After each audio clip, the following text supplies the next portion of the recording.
Hey guys, this is gwyned bringing you a replay from MPDC 19.7. This is round one of that event. I am playing my Grixis Zombies deck. This is game 2 versus Wakasashi. He is playing Grixis Draw Go. So let's take a look here at my opener. Got 3 lands, missing blue, which is kind of scary.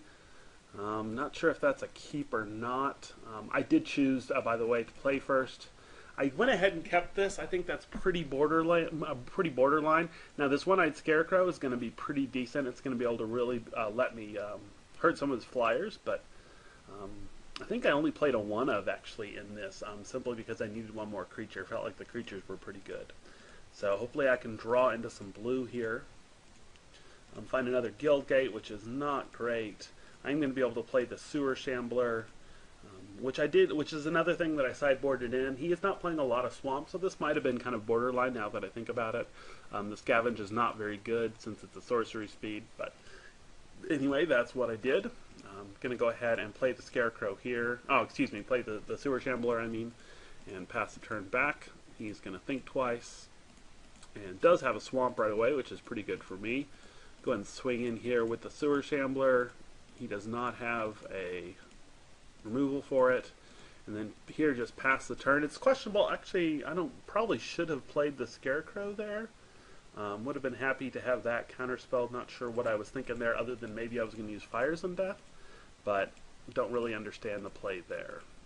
So here I go ahead and fire him, which I don't like that line at all in retrospect. I think that is definitely the wrong line.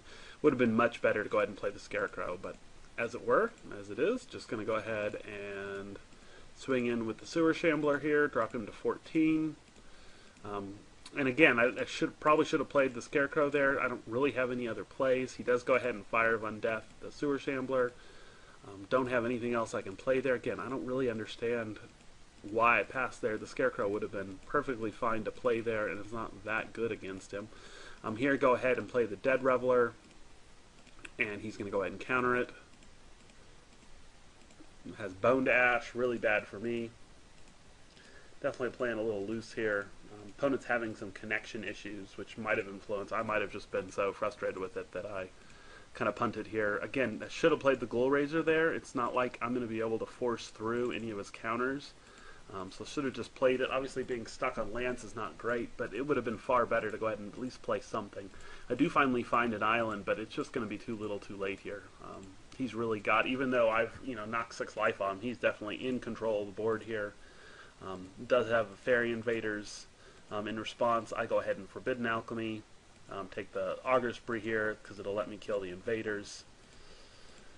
Pass the turn back. But he's just got so much more land than I do that it's going to be a big uphill battle for me at this point. Go ahead and pop the Evolving Wilds to get the second blue that I need. Use the Augur Spray to get rid of the fairies. Pass the turn back.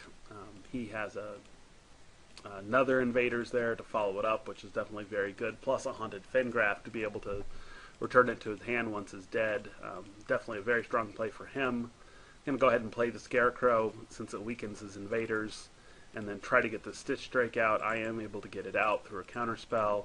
Does he have another invaders here? No, he's going to go ahead and cycle to pick up his invaders out of the graveyard and replay. So he's in pretty good shape here. It is helpful that Scarecrow keeps down the power on his fairies, but he is able to Annihilating Fire it and take it off the table, plus forces it out of the graveyard.